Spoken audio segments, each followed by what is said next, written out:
Tu es Barbara Duval, tu as 23 ans et tu travailles chez Piano Pariso en tant qu'accordeuse de piano. Voilà. Est-ce que tu peux nous expliquer à quoi ça sert d'accorder un piano? Un piano, en fait, ça a des cordes qui bougent beaucoup et qui vibrent à un certain diapason. Et en fait, le fait de l'accorder, ça va le rendre juste. Parce qu'au fur et à mesure du temps, l'accord il va bouger un peu comme sur une guitare. C'est exactement la même chose. Et donc, le fait que ça bouge, ça va pas être très agréable. Et pour le rendre juste, en fait, on va l'accorder. On va tendre les cordes à un diapason précis pour que ce soit joli à l'oreille. On peut l'accorder à différents diapasons. On peut l'accorder à différents diapasons. En usine, en tout cas, nous, on crée des pianos pour qu'ils soient en gros entre 440, c'est une fréquence. En gros, la fondamentale, elle va vibrer en fait 440 fois par seconde. Donc entre 440 et 442, 443, voilà. Ça va ensuite dépendre des musiciens, de ce qu'ils veulent. S'ils jouent aussi avec voilà, d'autres instruments qui jouent plus à 440 ou à 442.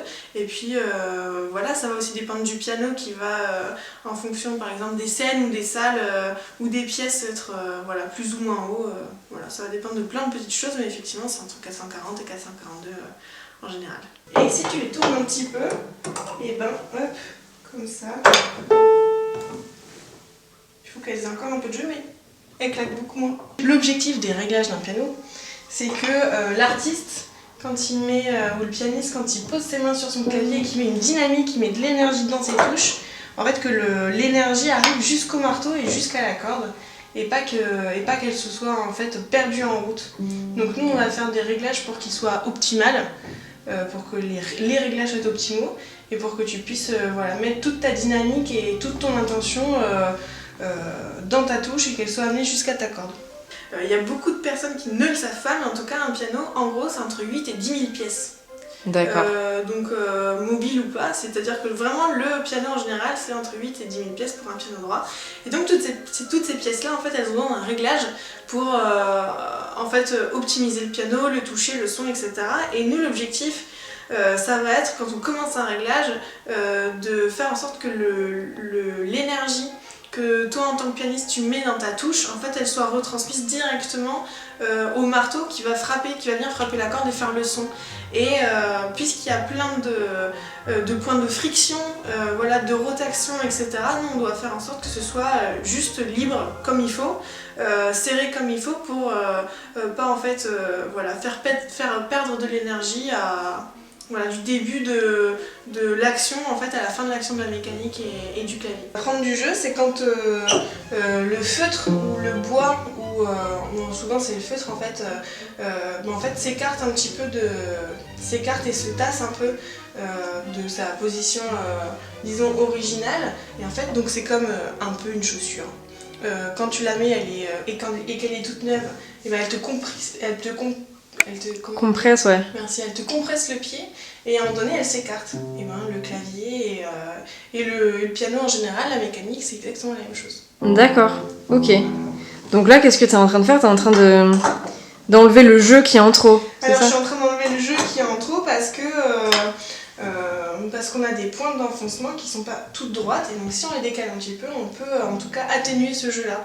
Mais ce sera que temporaire, puisque à un moment donné, le feutre, il va continuer à s'agrandir et puis il va finir par commencer à se désintégrer par exemple. Il pourra plus se regonfler, etc.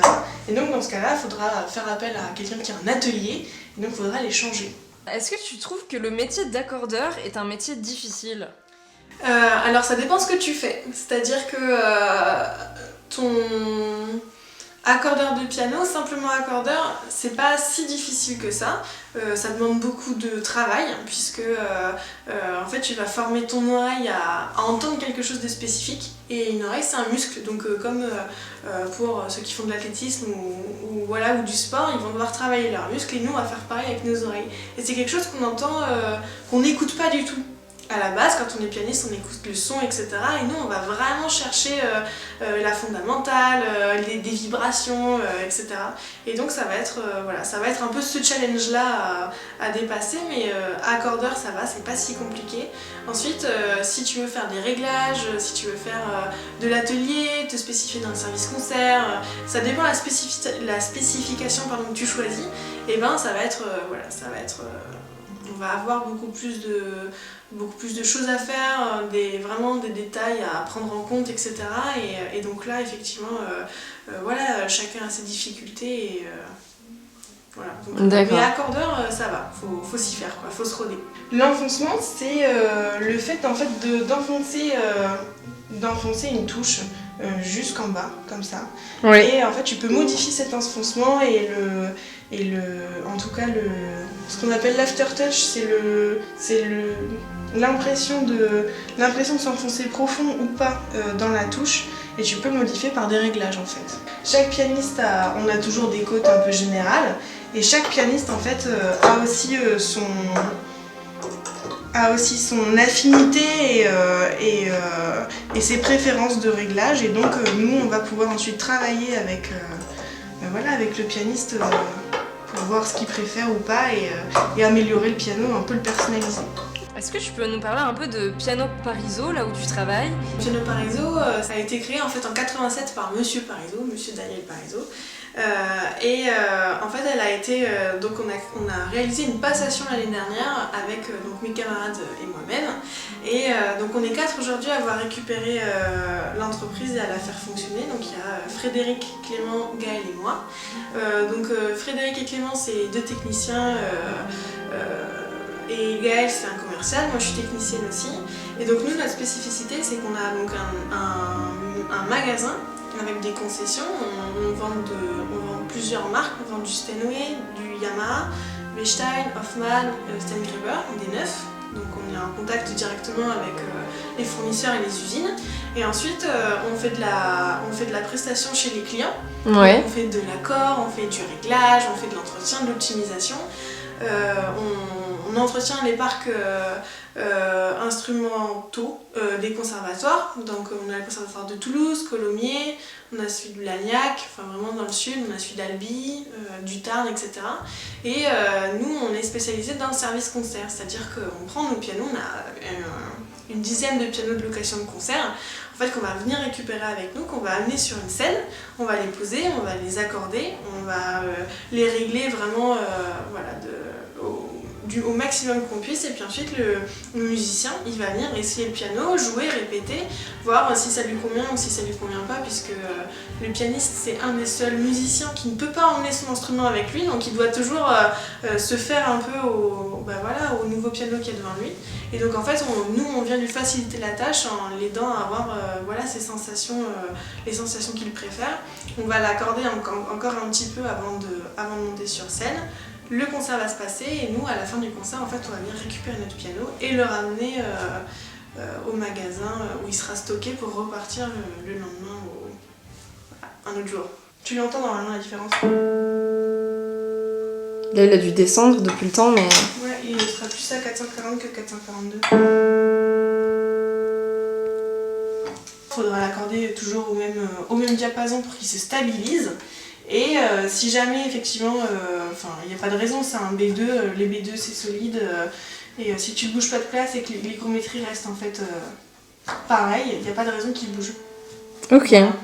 Et, mais si je le mets maintenant à 442, effectivement, en fait, je vais tendre ces cordes, et les cordes, à un moment donné, elles vont plus facilement se détendre que si en fait on l'avait stabilisé et qu'on l'avait laissé à 440. D'accord, ok. Est-ce que vous avez déjà accordé pour des concerts de grandes stars du piano? On a plein de contacts un peu sympas. On a bossé pour qui?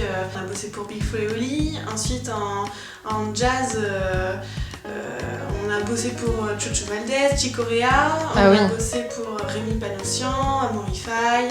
On a bossé pour qui d'autre? En classique, on a un peu les principaux, on a Sokolov, Martha Gerich. Ah oui, quand même. On a Kantorov, on a le grand Marc-Olivier Point, Lester Labec, on a eu Bertrand Chamaillou, Ok. Herman. On a eu aussi, comment il s'appelle celui qui porte Elton John avec ses paillettes. Mais génial. Voilà, on a eu un peu tout ce monde-là.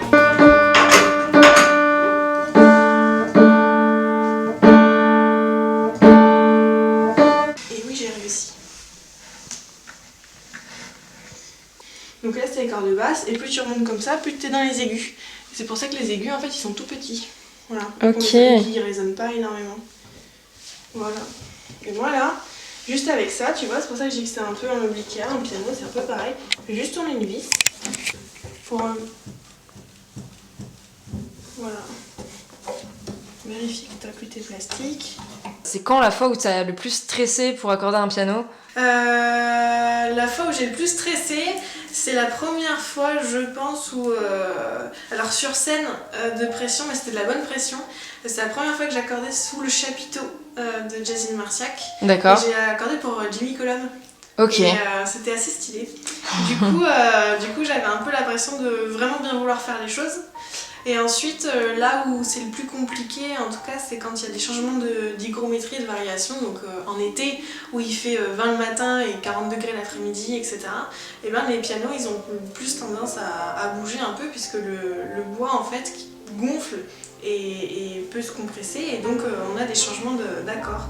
Et donc, Marciac aussi, ça m'a fait ça, puisque voilà, ça existe aussi. Et quand j'ai joué aussi, je sais pas, alors je sais plus pour qui c'était. Mais j'ai accordé, des fois on a 2 pianos sur scène. D'accord. Des fois 3 ou des fois 4, voilà, ça dépend. Mais donc quand on joue, quand il y a 2 pianos qui sont sur scène, il faut les accorder de manière identique. Oui. Mais vraiment à l'exactitude, parce que sinon tu l'entends et ça va être faux. Et donc un jour j'ai fait 2 pianos, et ce qui était un peu du solide. C'est super chouette, on vit une super aventure, et puis moi je suis contente d'avoir accordé ton piano, puisque tu es une pianiste fantastique aussi, et donc tu fais partie des personnes et des pianistes voilà, dont je pourrais marquer le nom sur mon téléphone, sur ma petite liste.